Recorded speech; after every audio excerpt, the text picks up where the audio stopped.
بسم الله الرحمن الرحيم. إن الحمد لله نحمده ونستعينه ونستهديه ونستغفره ونعوذ بالله من شرور أنفسنا ومن سيئات أعمالنا. من يهديه الله فلا مضل له ومن يضلل فلا هادي له. وأشهد أن لا إله إلا الله وحده لا شريك له. وأشهد أن سيدنا محمد عبده ورسوله. بعد ما أفول السلام يفول إلى السلام عليكم ورحمة الله وبركاته. ما يويتك على ودي كي إنيو هنجي بلا Madinete kunyadulo ani madinete anyadulo. Inshallah ta'ala ni masaba kadiya yumadina kala nyamima iningare muduru wa kay makde wuduru jabila. Kalandiya mi fa moya ni wole ko sungalo makono kaka kadamna makalo minone woti tanema woti tan waka ka betene natolema wokorole we koni masaba kadien ko jula ti kono wala ati tan wole kaka kake sungalo damnale wa frafin galo komsa ale yinale bara natoka ala islama ya tafano wo bise kaji akoro telekele wala kajera akoka telekele. So ni kalumma ye sibilon wala jumasilon markede kuma mekanika besungalo makono kuma waka kadamina mobilo tenenone ni kalodo kaye sibilon aka kadamina mobilo jumasilone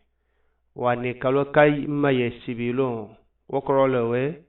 ko aka kadamina mobilo tenenone gele mur yeno bi adini yasia wa ma fe kadam namima wole badema mina nyiningali kala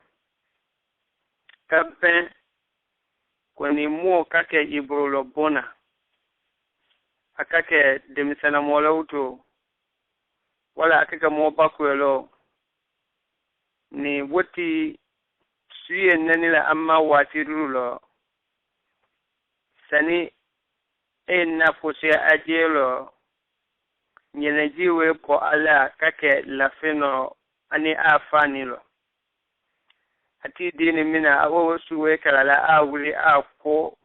asiri ko jalasa nyeneji to mikete lafino niwe ko lafinka akajema le kabubolo jema ba minde kaka kake bubolo wala. Moi, c'est comme faut pas de manier. Cela sallallahu alayhi wa sallam. Ana moi jamale mina koso bonyalo mama wenya flalele. Koso di yeno we makulale kabo mama. Koso di yeno we machelale kabo mama. Machele wote kukuyale. Isi don ka apo ima mini ifali kote kini. Kosomi kala ni moyi sidona allo mini ifali makote kini wole fonye la bole. Ni ka fonye la boka itu sidona afone wolo tilabilo sallallahu alaihi wasallam kuni ka fonye la bo kona ni tala ni ikafonye la bo asuma yemme wala amanga yemme especially ni kake sirilo watimino ita isidon ate hatila wolo kafo poso bo mi woda mina ko kawla ko nado katika kosole yo nyeleji ta fanya nyamima wala kabinela ta fanya nyamima wulu boni damina iwo mako inato isila nado kaka kosole yo jeneba koso ye nyamima matuwe kuma wukoka yo jeneba koso ye nyamima waka ke ibiro chubalo bi mauto wala waka ke ibiro jeneba el mola sora nyamima ni mini chubalo tekine ni koyedo che ni amuso woche wala ni muso ye a fela ye wojene bawe ka ko kola nyamima no boni ifali mima ani ana la ifali famuluma iwuluma ko iwe bawala ijene ba ko yo akonya foni nyamima we koso konya flale koso ke de femino wolo utudo kumsa nyinga le pori ni we ko kasi yamino koso ke ni femino min utudo we kula nyamindema kila ko sallallahu alaihi wasallam kuni de ye dini yala watimina e basimina wala yati simina wa e dini yala bene amma ke cheleba wala amma ke musuleba ni woka anye na jike fani lo wala awa anye na jike la dunya media na kake chela mole ko ka jike wo nye na jiwola ka wo mache ka wo boye na do kake musula mole ni jike ni fani mino nuwe ko ka fani wo mako chilayas kumakane we sallallahu alaihi wasallam na kata solo do ka fo mo kuma mina ni mo ba porola tile yo nyini gal ke ba na fa nyami ma ko ati siwe jan se sai mo anjate yalo semi boto ama ka ake kana telo na kata solo ka fo wote jene ba ma fene we nyene jilelete nyene jise ni fali famulu ma wulu mako woni se don te kine da e wo mako e ba asiri don biyo se don ka kake nyame ma e wo kete na ken ngeke fani lo e fani mi no nuwe e wo ko yo wo ka ko nyame ma ko sa wo ko so e bo wo fano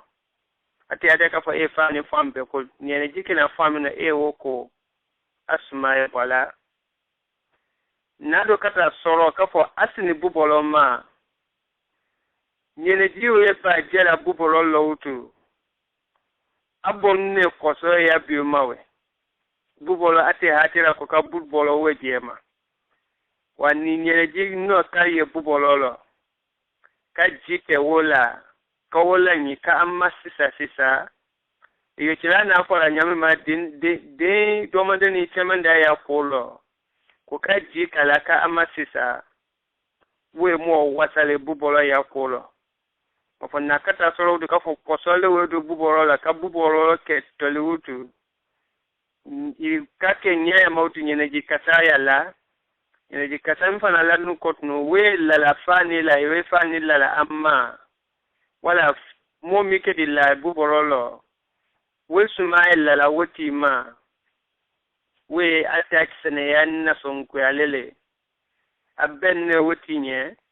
ni koso we se wojete yama wokorolo ku bubolo wo yo bolla finyala tabbe mota moni vi yalla sene ya jete yama bo itina na dina ka fo yike jamala nyamima sumaye ke ikoka ita sumawe mo utoro ikanana diye wonya kalema ka fo suma kinwu mo utoro sirialo so na kata soro ka fo jeneji ka bubolo mino lawe ka wala wosuma la botoma awa wila ako e wosuma bama e ba asido waji we kala bubolo la jeneji we ka bubolo la ni kaji ka woma ka amma sisa we mo wasale ako nyalo wallahu a'lam ingal mitunu wala ingal ka bako ko jalata da muso nyele ko mi kuna bin sila ko ka kuna bin si ka kusi jando akora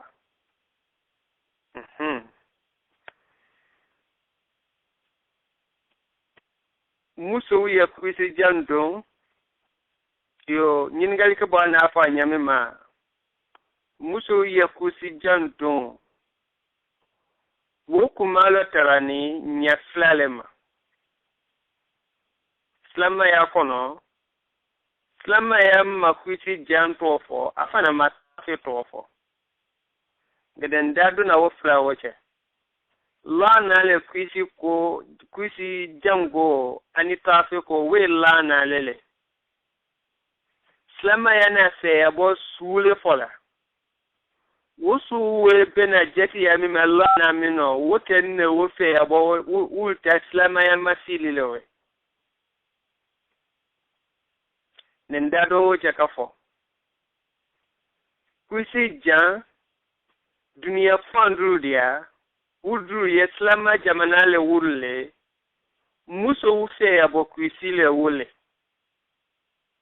ni wulka kuisi jando ata dingia wodia kila na famunga kafo muso muluye amasila yo chewu masila nyami ma wulu danne alabilo ani tie mulu masila yo musu masila nyama wulu danne alabilo wulu tajamana wokono ye ni kwisi jamdo ye musu ta dina lele musu weke kwisi dombale mata fam fe nubo ni dunia familia musu ye ta fele sila ye siamane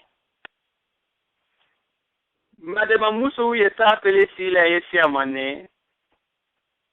kuti jango da muso la yeno wala kala mu nyina kukale ka fo wombanga kake wa islama ya kono kuna biye ke mu kunale kuisi janye ila wa kuma edin yamida utu kuisi jan sumi nda ko na akete ila bo islama ya yo mana fa nyami ma ana islam ma se ya boto maselale ama sufo ana islam ma se ya boto maselale ama asufo boni chilatika asufo la na mulu nani ni beti lo gberele italana lo o misali ya di mindele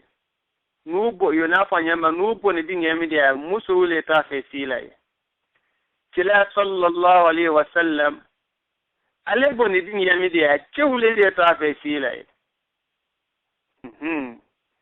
kila ba Muhammad sallallahu alaihi wasallam wote ta fe sila ala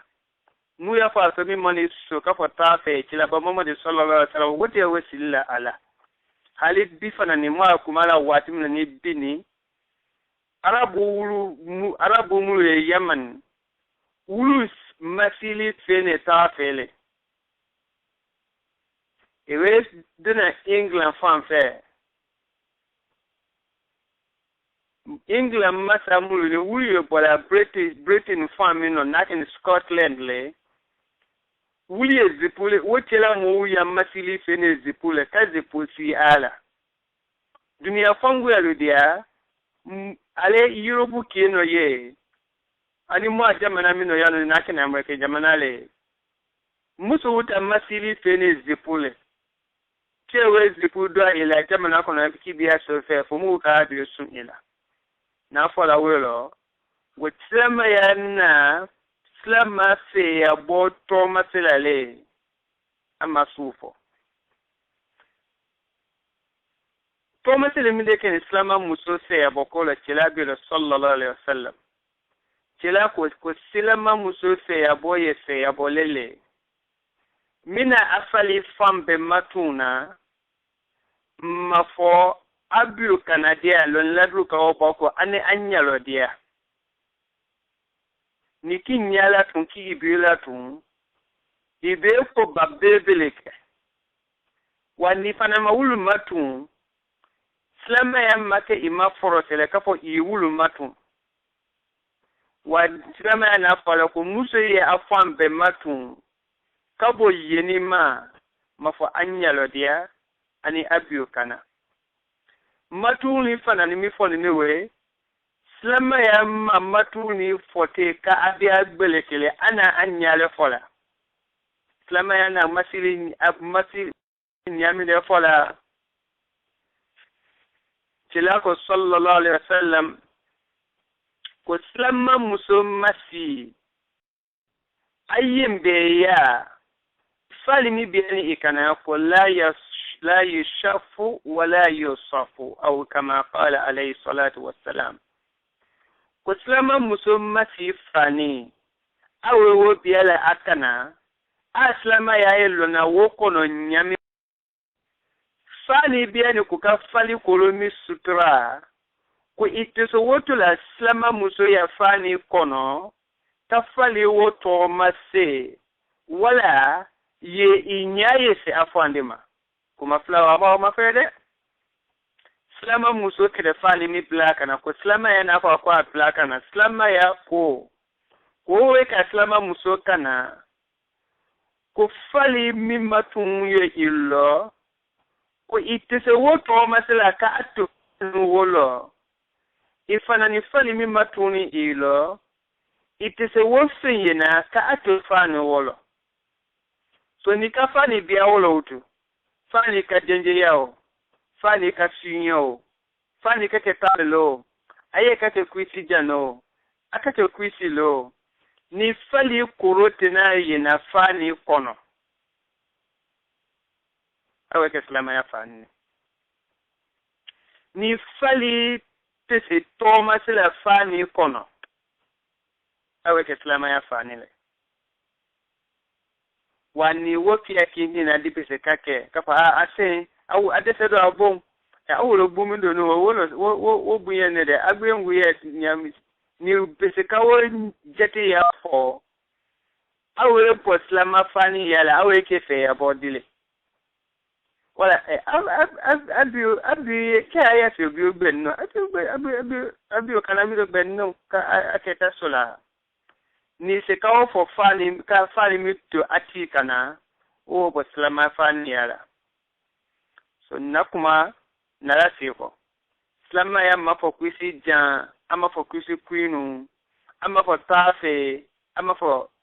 fo tafe te femine fani na akaba bia slama muso kana ifali fambe sutra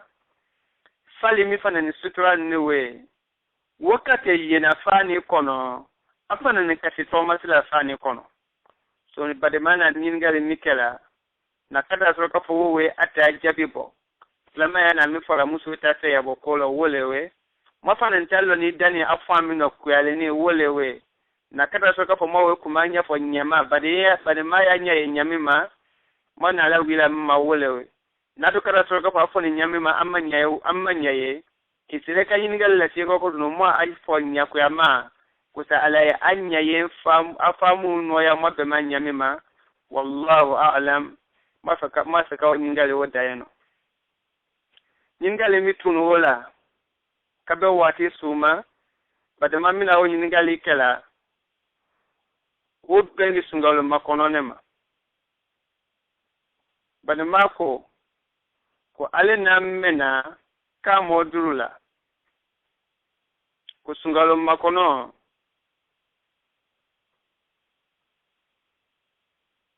komo weke sungalo makonon lo ko sungalo makono ti tan luluminuwe ko abenne ko kawo sundo ko kasi inyana sielo wola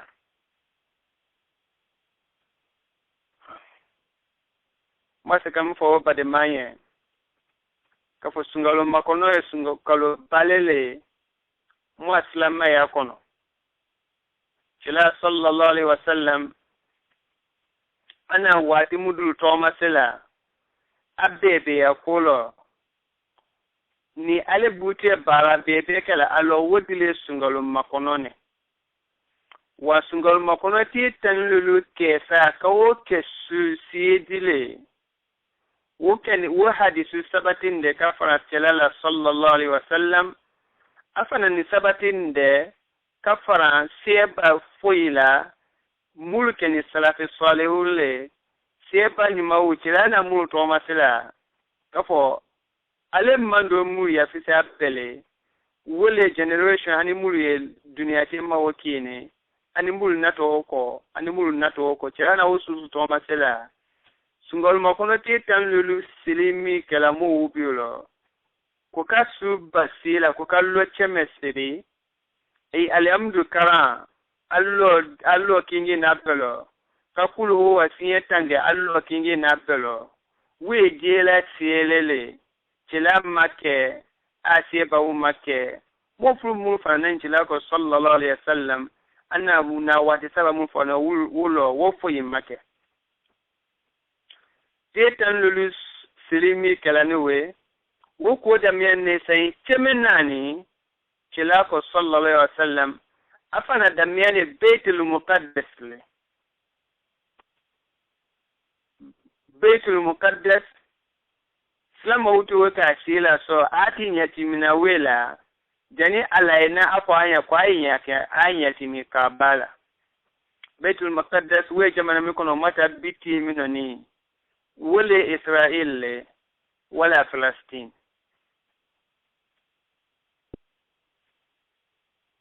slama di tiye slama wuye nyemodi tiye wote tala akana den balete ko na karano aketula asula siula so sungolo makono titan lulu wote bena asi ma misi wala ana da miya watimino awe ke da miya la na basila mulo ne akoma kumsa kan ya di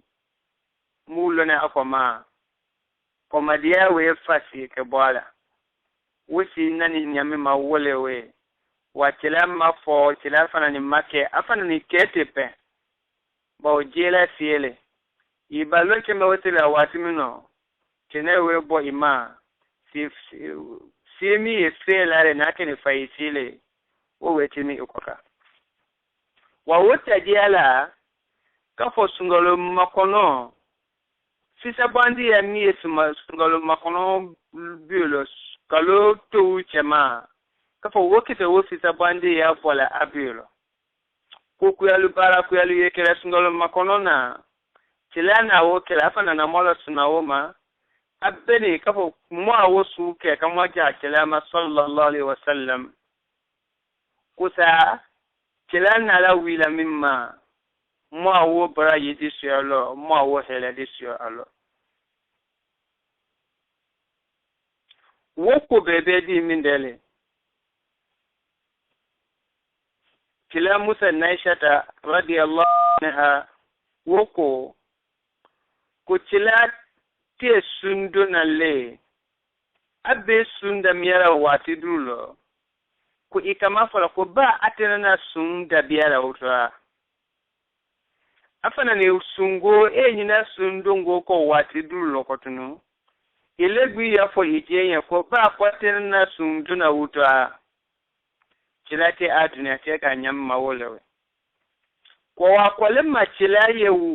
sunduna kalula kana me kalo da me makara ti kalola bana kuma wuri tilaye wokela wati ku yalo ko ni sungalote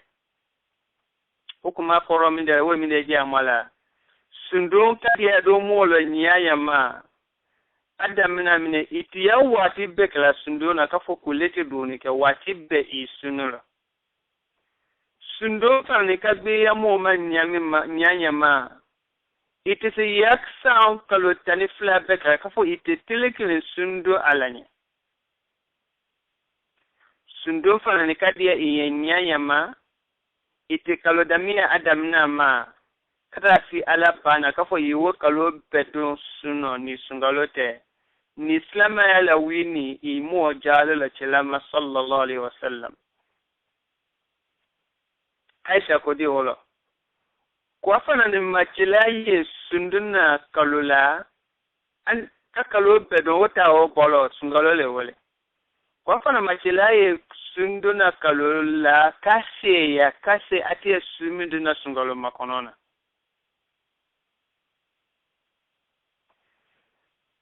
so kila sallallahu alaihi wasallam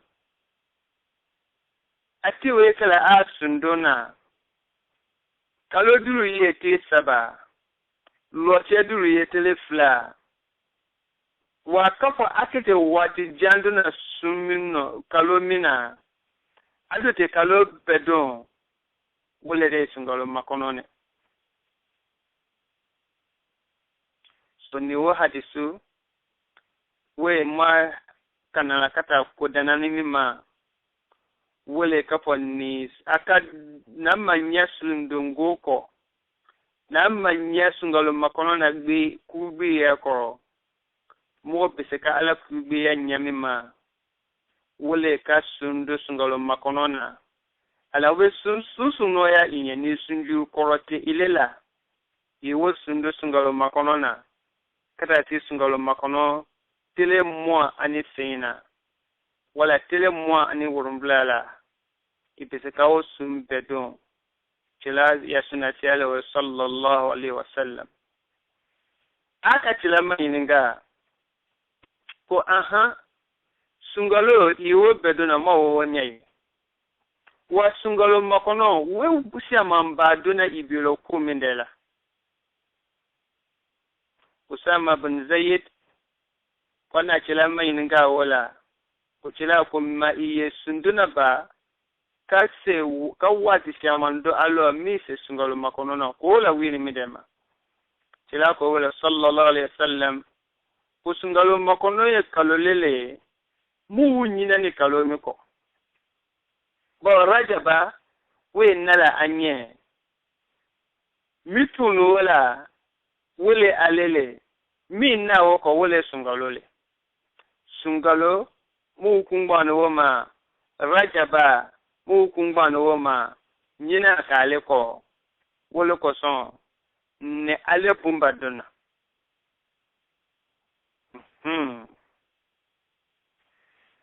tilawo dalu kimbo we nato dal wodalu fandrule ko sa ma hangi showoma dalu fi alam foni tilapi sallallahu alaihi wasallam kabben sungalo makonon sunna siyama abiro ko alaye mo bara no mikala duma wo sam bara be ko wejela ala skata ala fe sungalo makononela wadi anne alenya wolo ni abara no kaketa jela ala lawati mino maryala kafo abara no yetajia alala ani alai te bembebelo ukuma koromdere tilana kuma mfola na wo fatan ne fola no wa tilana mi fola wadi anne anye abara no yejia alala wati mino wa soroko suno so alem o jati ya mindele iwe kala ala batu biuma ibara no we kala ala biulo kafo ibara no we jere kata ala fe I ala batu biumi mawe dia alanye ina fotimika bara wulo enaido ala agba ya foti wo siamankuna tira ko wole ko son ko ale yesunduna abumbale sungalo makonona hadisu ya kuma jinami no wodo kafo alekete sunduna wo watilole kata masoro mu nyina ngela wo wati ko kisiam mu nyina wati ko wo bena ila ala batuma we lele bara yimi fanga wala ni kilako sallallahu alaihi wasallam ko sabaka al mufarradun ko mumulu ye bola douma ka ala bato ke doube hangi bone ala bato ko wulu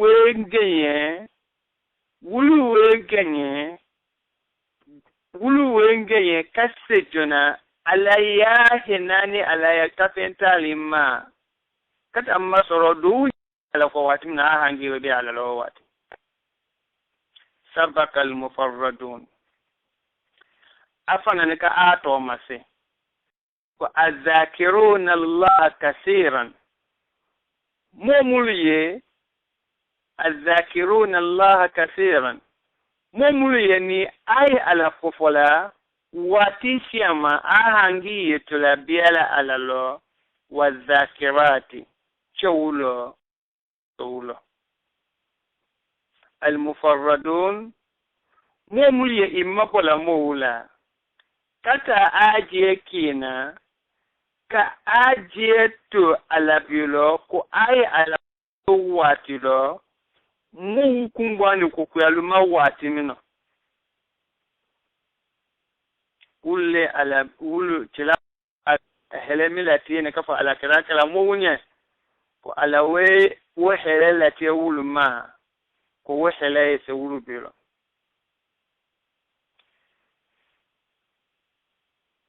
أقرب ما يكون الرب من العبد في جوف الليل الآخر إتاينا نيا واحد يسوكونا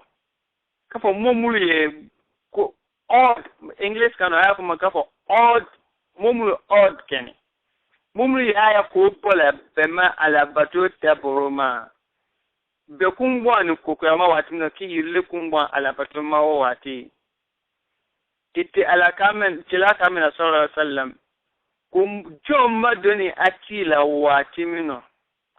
ala madoni a jona wati mino ko wati tetimi katimi suche madia koka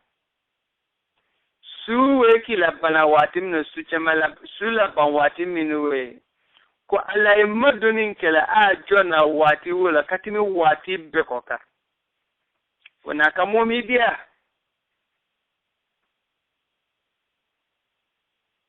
kafo ike ala ko fo badle wollelela kuke ala ko fo badle wollelela kana me suchemadia ma kada si faila ko ala masiyeni kala a jona wo wati ulelo ko ni momika ala kufoka momi dia wo wati comme ça we odd time nele we wati lele do dininga ko kala be dinin ko su kala wati mina nake ne sunole ko ala maduni ga a jona wo wati lo ko ni le pase ke kato wo wati lo ki ito I hangi bia ala lo ka ala patro dike ko iwoke hadisi ko ayeno chila ko sallallahu alaihi wasallam ko alayjila sambara la bana mata duniya sambara minna suwe sila asilo si sabalo watimino suwe sila lo si sabalo watimino ko alay maduna mata duniya samina wo watilelo awe sayeno apo utu kombena na jongo jeye ko yemima afonye ne wati ta ko wake anye jeye ko yemima e wo fonye ne wati ta ko wake anye jeye afeka du ke ka mbado du mino akide du ke la komino ne wojabi wotinye jeye ne miye fe kafu mikalo kafu awe ko lotinyema ado afe ne jafa amma wa fonye tima ne ko ne jafa amma ne jafa wotima ala na dunia san la bana kama sinyo mwala kana kame fo mwanya wolewe wo kamo mitu yasunolo wo kuma we fo ile kolewe nalo ka ishia inyana itekola ofana we fo ikolewe wanakana isoro I alabatola akake kuyana kamanao akake duulo ayakake isini ntemisila akake kosusule ni kwani hangi biani alalo awatilo alako kumafo ni nyasabalema ihajimi alala kuwofanya kuwe wejabi wala ni nani ngego kumiti ya alama kuwofanya kuwe jafa imaolo wala ni yedo sini si biole mate yafeka du leke kote iko kote ima kote imriala yi alambatola ete kuwoke inakala kumina kuwe weke inye so chilana tonga semidla sungalo makonoma wolewe ko ale kalolele ko nyina kenne ako comme ça nyina do kenne ale ko ala fe e ala bato watilelo ko sa ala hangi e biya alo barawu ta tila ala mawo watilelo bara na te ala bilo watimino wa soro e suno ko sa ala hena ala so watimuriye mu kumba no ko ma watimino no ka be eleta ala bato ma hadisu mi media mala o we ala ya do jadu wati bebelele tila kamena ko al ibada fil haraj ka hijratin ilayya mo ilandu benelo watimino ko ika ala bato susu ko watilo I troyalo watimino ika ala bato susu ko watilo I kono filo watimino ika ala bato susu ko watilo ko welewe iyo iwe bokka filiwuku kata chila ko sallallahu alaihi wasallam ala na lata midla chila ma an muna bomngela makan kati ke madine ala na lata mi kala anye wolo kala asin ko madine ala na helenika ayem madine ewe lala nuwe moma mumina ala batula ka akto la solari kodilo kowele iyo momina okela wati mu kajiya kafo wati muliye mu nyina mu benyina na ala ko wati mino we ala bato wo valolo mi ala ma sungalo makono kumale ma obene wo valolo mi ala wo li jani tila bi odin yemi dia ma wo wati fia fo no mu wula ne sunolo wati mino igbene ni wati mino adiles lo so kono diale chilako sallallahu alaihi wasallam ko mo mi wuduna lo felo ko kafo ko la ilaha illa allah ko stiti ko mafo ala kele flana nyote alaka masayaye ala talele tanunye ala talele alale mo dani fena nyina mayala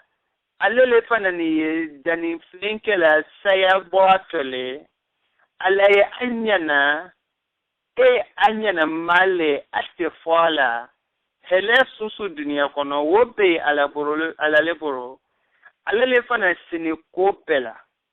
koni mo susu kadolo fela kakuma dana no wopo katu inyona na America na fa arabu kan e kangu alele na America na fa no comme ça moi kuma be ka America no ni ala kawdu no ya mo mimma ikafa arabu kan ka fa America no ala ko tilako sallallahu alaihi wasallam ko alla alfi sannatin sai wa helewa ko ala kete week sebela woti ma afana ni we bawala maha anhu alfi sayyi'a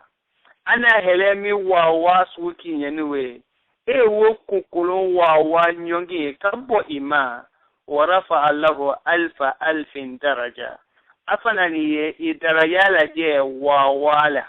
wajirikala ala we hele wajilika ka inye toroya wajilika po ima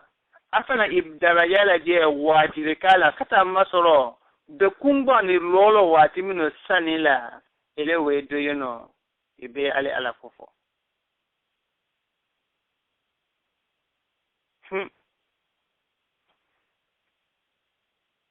aluluna ala koko mosaba ya kuuldi yani alenya mosaba yeno kuuldi yani alenya omo mutu ofoni wadi ye mindele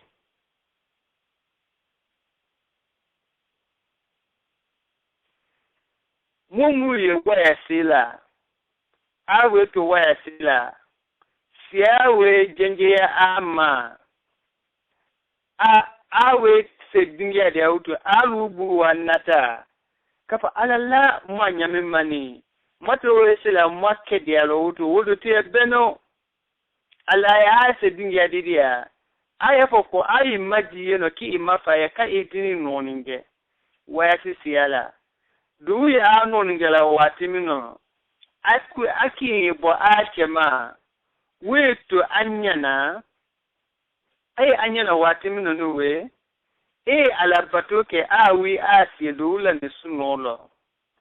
kosa wi wati wesela ala wi kafa anda ma wayati wati wese ko wodiani alaya mo mi dia alaya wo fia na mo mi ndele mo mi esinyo mi ala wotro yate dana sultana mafo alle isinyo kake ichele uto akake imusolo akake ideno aye kete mosu kele ini mo mi te baramo kino wako isinyo wetatro ya susu wobete na ilelela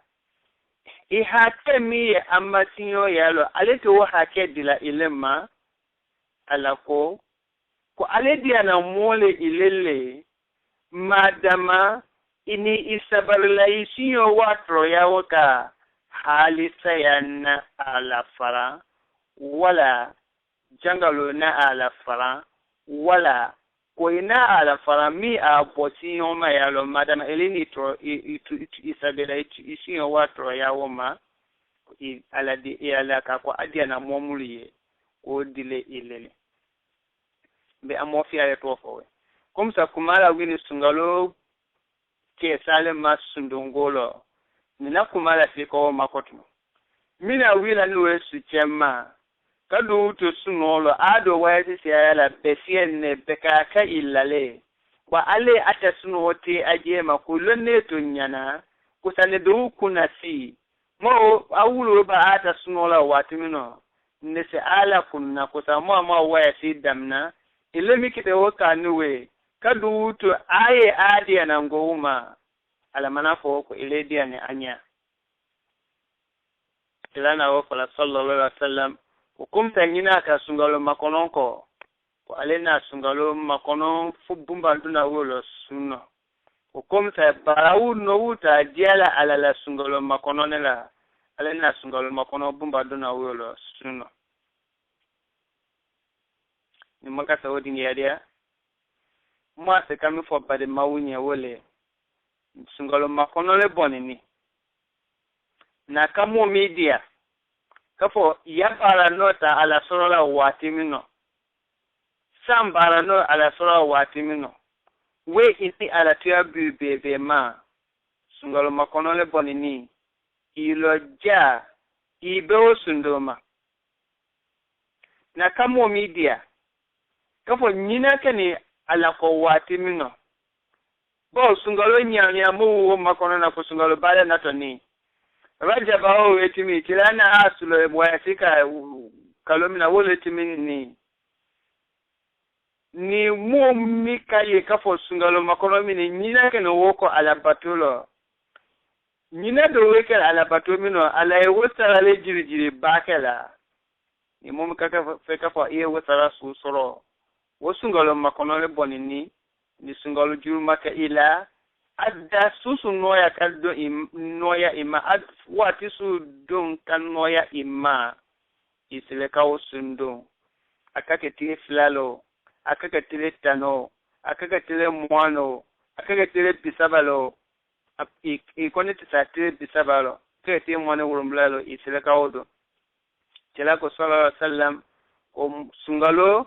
makonomi ni mokate amidona isile kawo do wa ka sungalo makono ati pisaba besundo wala ati mwanu kono besundo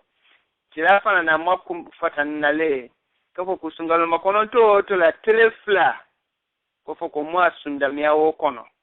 mafo ke sune modini sumi duna korokoro